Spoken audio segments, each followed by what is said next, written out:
Hi, it is Taylor Rohde. I am here recording my final video for the final that was due a week ago. I know I am late, and thank you for allowing me to turn this in late.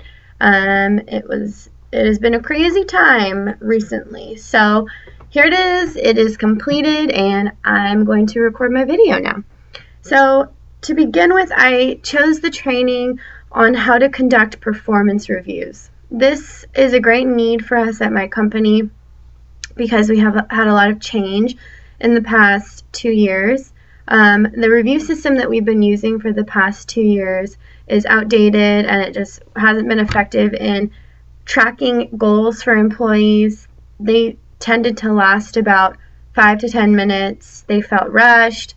It felt like the managers were using the same review as last year when they would give the reviews. So I wanted to revamp it, make it more applicable to what the employees are actually doing, and just make it a better system overall. So that is why I chose the training. That was my need, is because a lot of the managers and our CEO and COO didn't like the training either, just as I didn't. So I did a lot of research, and I finally came up with some new training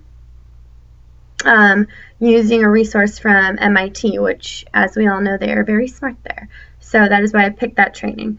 I'll start with my objectives. I have 4. They begin with, after taking this training, managers will be able to, number 1, explain what makes a performance review successful. Number 2, develop and track individualized employee goals. Number 3, have difficult and successful conversations with employees. Number 4, identify mistakes commonly made in reviews. So these are some major objectives that I wanted to get handled, and I want to teach the managers how to help the employees feel good about themselves when they leave reviews, whether it's bad review or a good review. I want them to be able to successfully communicate. So that's why I chose these objectives. The audience of this training, if you haven't gathered yet, is for the managers at my company. We just recently crossed over 50 employees here at my company, DSD Partners, which, as I'm sure you know, comes with a lot of changes, whether that's for CFRA or FMLA. And so we really need to tighten things up here and run a tight ship, and that involves doing performance reviews. We need to make sure the documentation is all there and that everything has been tracked and accounted for. So I really feel like this new review system will allow to adequately train the managers to give reviews. What I did, the assessment I did to pick this training, it involved me. I sit in on every single performance review we do on the West Coast in my office. We have about 18 employees out here, so every review that we do in our office I sit in on. We use the same review system company-wide, so we have employees in 6 states, and we use the same review in all of those states. I noticed that in these reviews that employees would come in and they would ask questions, and honestly, I was running the reviews. I would hound managers to finish their reviews. They would do them at the last minute. They were not very thorough, and I was the one who, during the reviews, would lead and talk for the managers. And I really wanted to stop that process, and I really want the managers to be able to speak for themselves and, communicate their ideas successfully to the employees. So I'll walk you through some of my slides that I did for this training.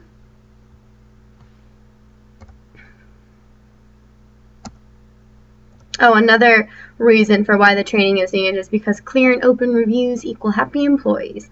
By open, I mean clear communication. So to start with, I'll talk about what makes a review successful.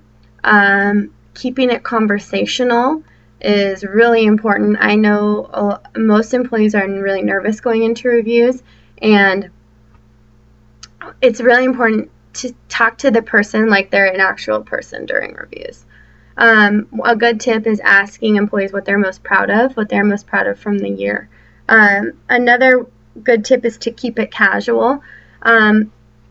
instead of conducting a review from behind your desk, sitting next to them is really effective, or even conducting a review while on a walk or out of the office is very effective. Another thing is making sure employees are prepared and that they expect the review. The last thing you want to do is grab an employee last minute and say, hey, you have a review in 10 minutes, let's go. They kind of get scared by that, as most people would. They, want to be prepared and know what they want to say to, talk about what they are most proud of for the year, or if they need to defend themselves. The fourth objective of what makes a review successful is being prepared with the next steps you're going to take. So if you say, hey, we're going to track your goals in 3 months and check back in on how you're doing on your customer service skills, and you totally just forget about that until the next end of your review, your employees are going to be like, oh, cool, you don't keep your promises, and why do you care about my development? So nobody likes empty promises. If you say something, you need to make sure you do it and have a way to track that. Number 5, being a collaborator in your employee's success is also very important. I think a lot of the times as managers, and I've caught myself doing this also, because you're a manager, you can at times revert back to the role of being too hard on your employee and being like, you know what? I'm going to come down hard on you, and I'm going to micromanage you and look at everything you do, and make sure you're not texting, make sure you're blah, blah, blah, blah. That is not conducive to creating success for employees. So you want to learn how to help employees become the best that they can be.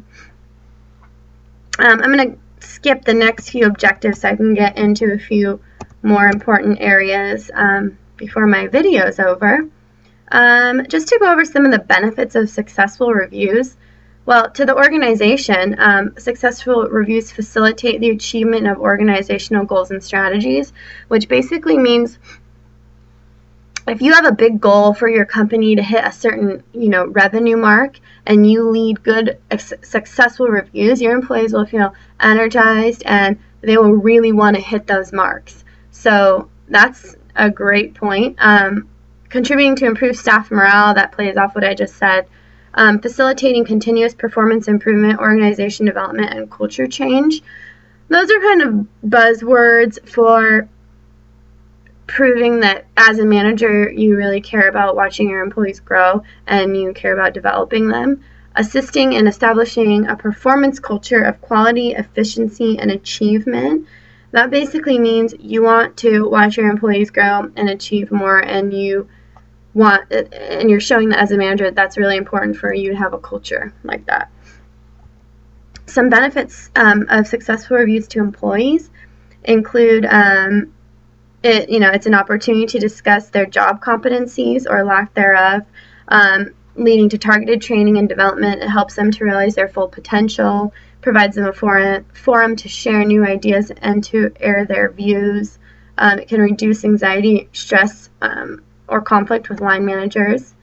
And then I kind of walk through the different review systems. I show examples of how the actual new review that I chose for our company. And you just have to remember that having reviews for your company that are successful and having managers that actually know how to conduct them is so important to the employees more than anything. And as we all know, employees are the backbone of the company, so got to keep them engaged, got to keep them happy. That's about it for now. If you want to look through my PowerPoint, you can get the rest of my tips and look at everything else. So thank you very much. Bye.